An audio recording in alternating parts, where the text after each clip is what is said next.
9h26 da manhã aqui no Rio de Janeiro. Vamos bater um papo sobre o Bitcoin, entender o que está acontecendo com o Bitcoin, para onde o Bitcoin pode ir e o que pode segurar o Bitcoin nessa alta espasmódica que começou desde aqui de sábado, onde a gente saiu lá da região de 66 e chegou hoje a quase estressar ali os 72. A gente chegou hoje a 71.962 até o momento da gravação desse vídeo. Então, já vou te pedir para você curtir o vídeo. Você vai perder ali 2, 3 segundos para fazer isso, me ajuda muito, tá? Para se inscrever no canal e ativar o sininho das notificações se isso fizer sentido para você, se essa análise te ajudar em conhecimento de alguma maneira. Também me segue lá no Instagram, @GabsCryptoLife, QR Code está aparecendo aí na tua tela, só escanear com o seu celular. Bom, primeiro vamos entender o que aconteceu com o Bitcoin. O Bitcoin que saiu desde domingo, desde o início dessa semana, a gente chegou a fazer no domingo a mínima em 66.850. Desde domingo o Bitcoin teve uma alta de pouco mais de 8%, tá?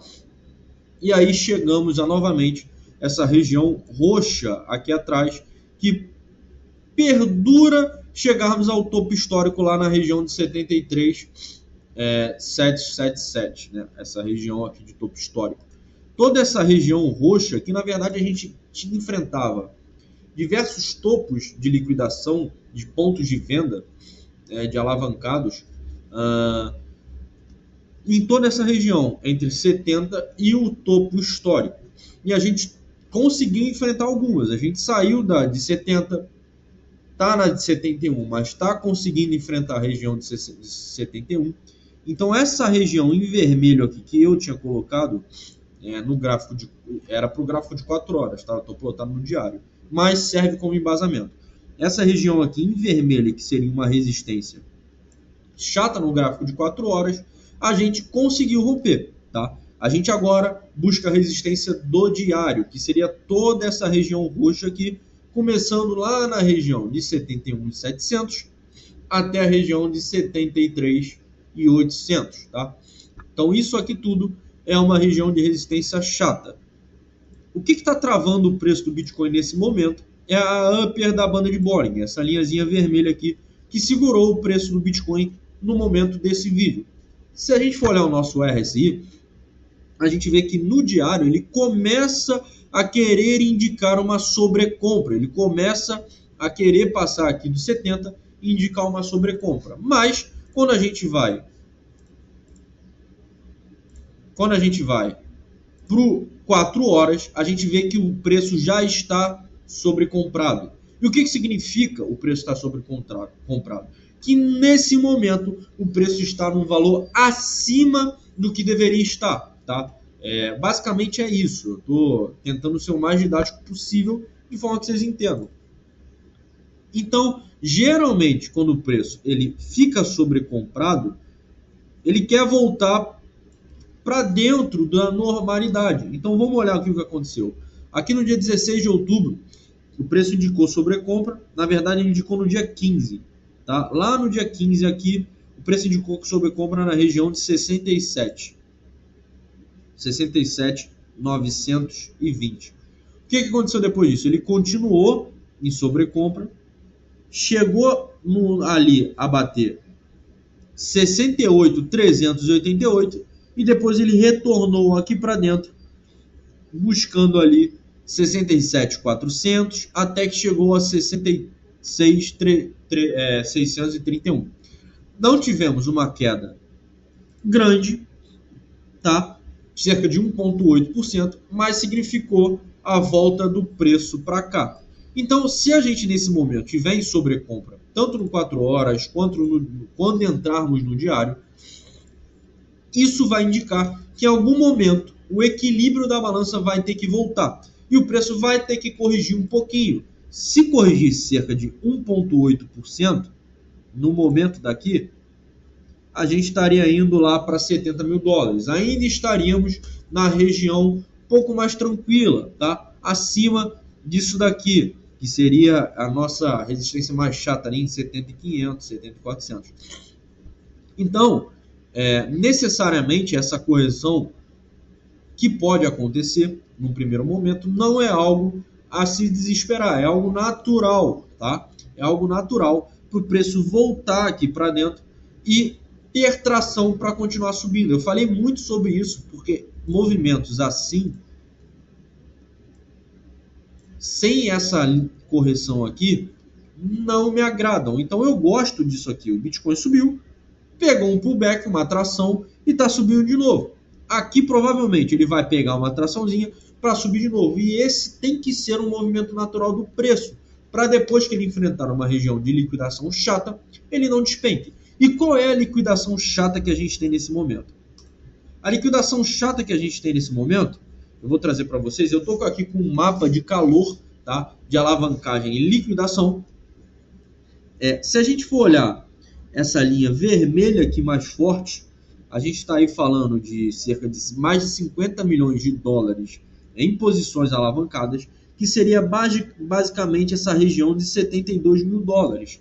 Então, quando o preço tocar a região de 72, vocês vejam que acima a gente não tem nenhuma alavancagem, nenhuma posição de venda, nenhuma pressão vendedora tão forte nessa região aqui de cima. Porque a última resistência que temos a enfrentar, um pouco mais chata nesse momento, é a de 72 mil dólares, tá? É a de 72 mil dólares. Por outro lado, vocês vejam que a gente tem regiões de suporte aqui na região de 71, na região de 69, até aqui na região de 68, que seria a nossa última posição.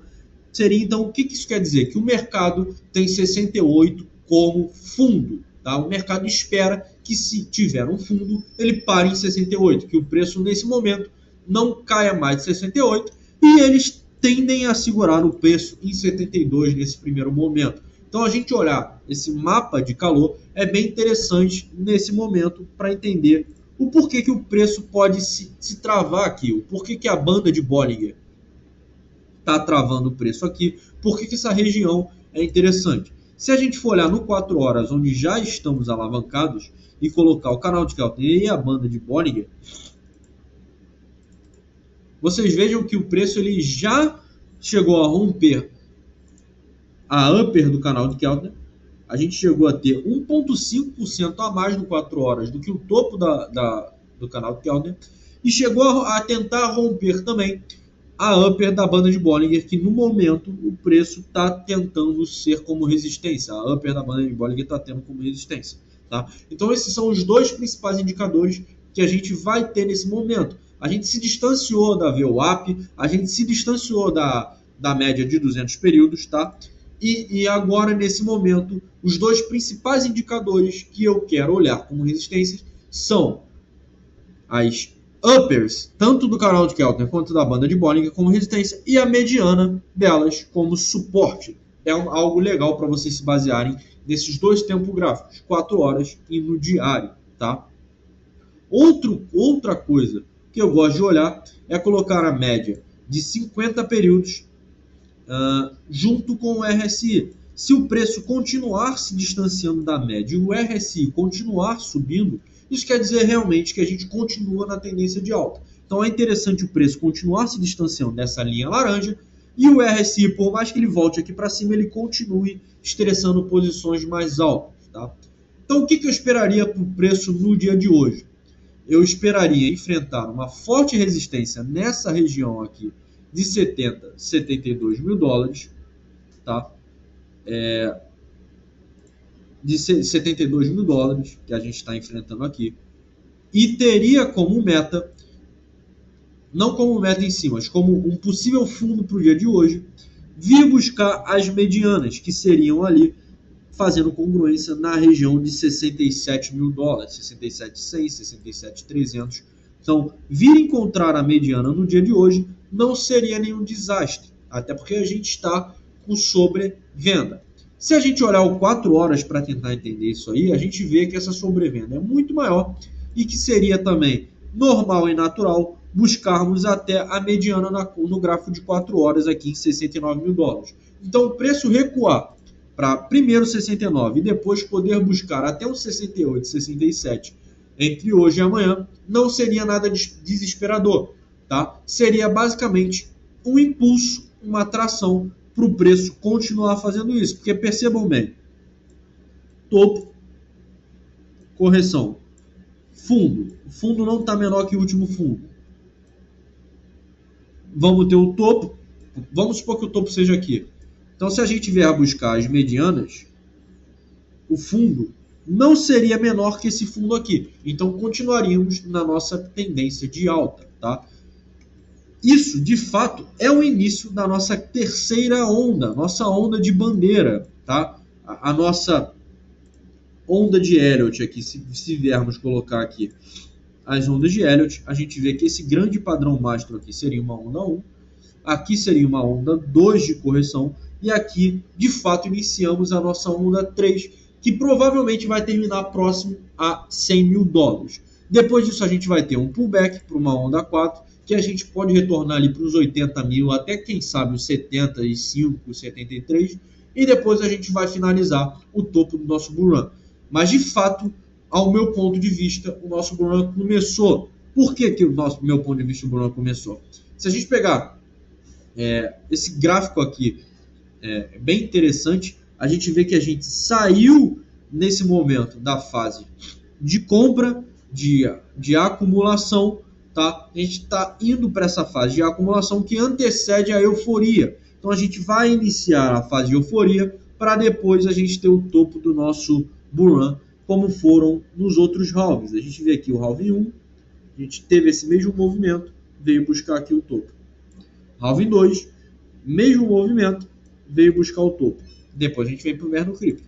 Halving 3, em 2021, mesmo movimento, o topo um pouco mais calmo, em comparação aos outros em questão de porcentagem.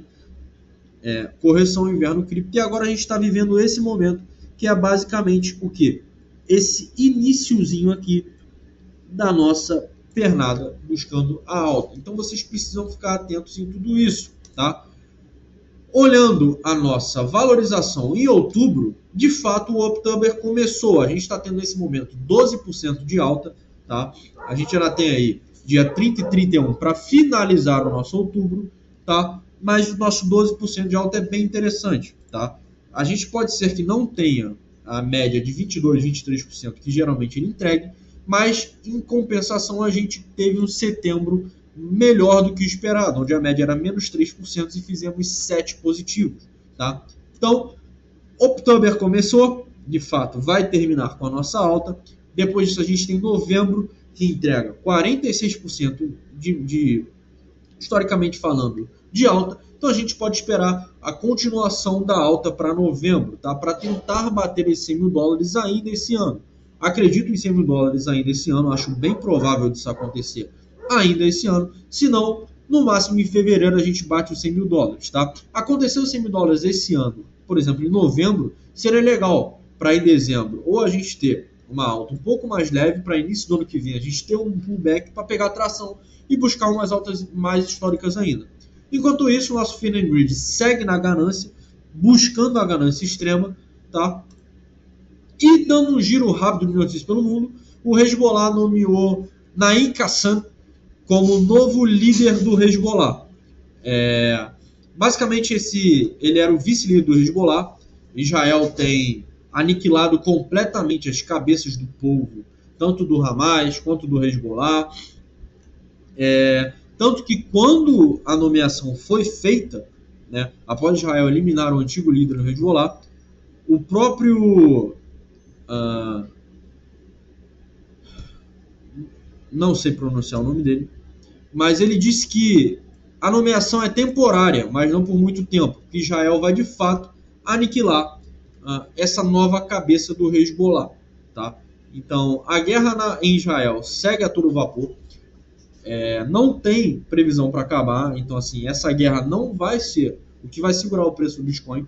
A guerra da Ucrânia com a Rússia, mesmo jeito, não tem como segurar o preço do Bitcoin por causa da guerra, visto que a gente lidou com as situações de primeiro momento, com a invasão russa, com os Estados Unidos financiando a Rússia, com a possível entrada da Ucrânia, com os Estados Unidos financiando a Ucrânia, com a possível entrada da OTAN na Ucrânia. Isso tudo a gente passou, e nesse momento até a Coreia do Norte tem mandado soldados para a Rússia. Então isso tudo a gente já se acostumou, o mercado já se acostumou com isso. E a última grande notícia prevista, óbvio que se o Irã soltar uma nota que desenvolveu bomba atômica, que enriqueceu urânio suficiente para fabricar a bomba atômica, isso tudo pode mexer com o mercado, tá? Mas a última grande notícia que pode impactar o mercado são as eleições americanas no dia 7, caso o Trump ou a Kamala Harris ganhem, porque são dois pontos totalmente distintos do futuro econômico americano e mundial, já que os Estados Unidos é a maior potência do mundo. Isso sim pode impactar o rumo que o mercado vai tomar, até onde o Bitcoin vai tomar, e o próximo corte da taxa básica de juros americanas. O possível corte, que aí se fala em 25 a 50 pontos, também pode dar um up no Bitcoin, que esse corte vai vir no início de novembro. Então, esses dois são os pontos principais que vocês têm que ficar cientes, tá? Nesse momento, não existe um ponto de entrada seguro, tá? Eu vinha reportando isso para vocês, que era para entrar aqui. Agora, não existe um ponto de entrada seguro. A gente está se baseando ainda nessa linha vendedora aqui. Então, eu vou continuar comprando focado no preço médio, mas as minhas compras mais consideráveis eu já fiz aqui dentro, tá? Então, agora é o momento de vocês estudarem pontos de saída do mercado, não só de Bitcoin, mas de altcoins, fazer as análises das altcoins, para quando o Bitcoin começar a cair, você saber o ponto certo da alt-season e sair da melhor maneira possível. Não se apaixonem por projetos de altcoins, tudo bem? Vou ficando por aqui, bons trades a todos vocês, espero que vocês tenham gostado dessa análise gráfica. E quem quiser sugerir alguma outra análise, comenta aí embaixo.